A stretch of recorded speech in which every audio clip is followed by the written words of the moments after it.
Now, I love the title of the sort of cake you're going on to next. It's called An Extraordinarily Good Fruit Cake. Is that your title for it? It is my title for it, and it is extraordinarily good. Why is it so good? Because it's got a can of pineapple in. May I just have a drink of water? A can of pineapple? Oh, that's quite unusual, actually. It makes it very, very moist indeed. First of all, I'm going to sieve the flour. Seem to be minus a bowl, Judith. Can you... That is. Thank you. Now, you're sieving the flour this time because you're putting salt with it. I mean, you said you don't normally sieve it if you haven't got salt going through. Is that right? At the That's same right. time? And I'm going to put a little bit of salt in. A good pinch of salt.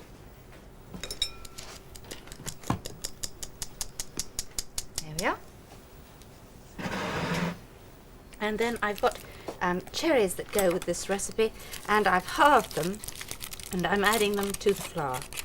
And why do you do that? So that it doesn't sort of So they don't sink in one lump? That's right. There we are. That's the work part of the recipe. And while I'm doing that, I'm going to just chop the pineapple at the same time. I'm using a 16-ounce can of pineapple. I've already chopped some of it, but I'm just going to show you how I chop it, because you needn't use rings. You can use whatever's cheapest at the time. And I just do it like this with 2 knives. So it gets into nice small pieces. Yes. That's good. I suppose you could buy those tins with the small sort of tiny little chippings in, could you? You could indeed, and that would be very, very good and very easy, but I just bought what was cheapest. And now to the actual making of the recipe. Cream the butter and sugar together, and it's 5 ounces of butter and 4 ounces of caster sugar. Now, if you did that in a mixer, Mary, I suppose you could overdo that, could you? Or? No, not very easily, but you're more likely to overdo it when you've added the flour.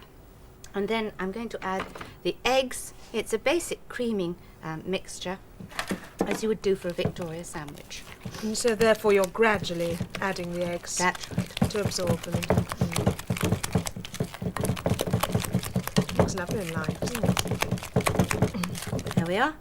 And then I'm going to add the rest of the egg and a little bit of the flour, just a little bit, so to stop it curdling. I noticed 1 or 2. I'm starting now, catching this. 1 or 2 of the cherries have gone in. That doesn't matter. No. There we are. And there's a little less sugar in than a normal recipe, cake recipe, because of the sweetened pineapple. There we are. And now to adding the rest of the ingredients. The flour, the 7 ounces of self-raising flour, 2 tablespoonfuls of milk, the crushed pineapple. Now, instead of adding that milk, just you could add 2 tablespoonfuls of brandy for a very special occasion. Instead of the milk. And 12 ounces of dried fruit, mixed dried fruit. Well, the great thing about those packets is they're spin washed anyway, aren't they? So Yes, and everything is all together, and you don't have any leftover packets. Dried fruit isn't as cheap as it used to be, and if you buy a 12-ounce packet of fruit, you haven't got any that perhaps you're not going to use up at a later date. There we are. Now that's a high proportion of flour than what you normally have, and just 2 eggs. Why is it higher? Really? Because the pineapple is wet. Yes. And therefore, the pineapple absorbs the extra amount of flour. Now that's beautiful colouring, and I'm going to put it into a large loaf tin. This is a 3-pound loaf tin that's been greased and lined. Oh, should I have it? 'Cause it's Yes, quite a heavy bowl, we could isn't easily have an accident, couldn't we? it? Well, it's a heavy bowl. There we are. And again, you may not have a tin quite as big as this one. You could do half the amount in a 1.5 pound tin. There we are. Super.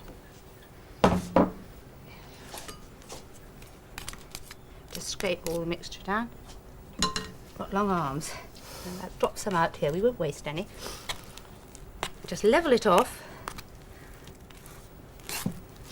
And this cake keeps very well indeed. Because it's all very well, this is super for a family, and they probably would eat it, in one go. But if you're living alone, if you're on your own, it's something that you could store away. Yes, you could. And would last for, you say, 2 months? 2 months in a That's refrigerator. fantastic. Why Now- a refrigerator? Because of the moist pineapple, it can go off if you keep it in a warm kitchen.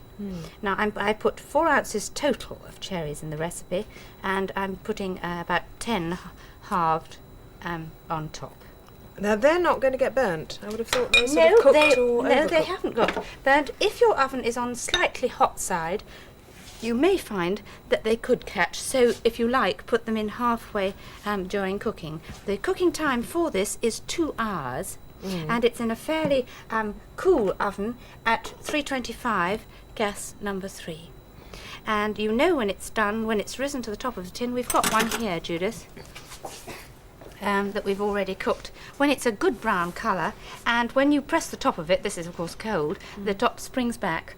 But I always use a test that my mother used, and that's putting a skewer in. I don't believe all these sort of tests when you just finger touch. With a fruitcake, it's difficult.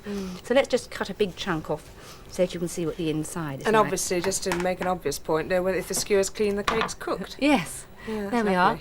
That's beautiful, and it's so moist, and You it can keeps see very that, it's well. shining.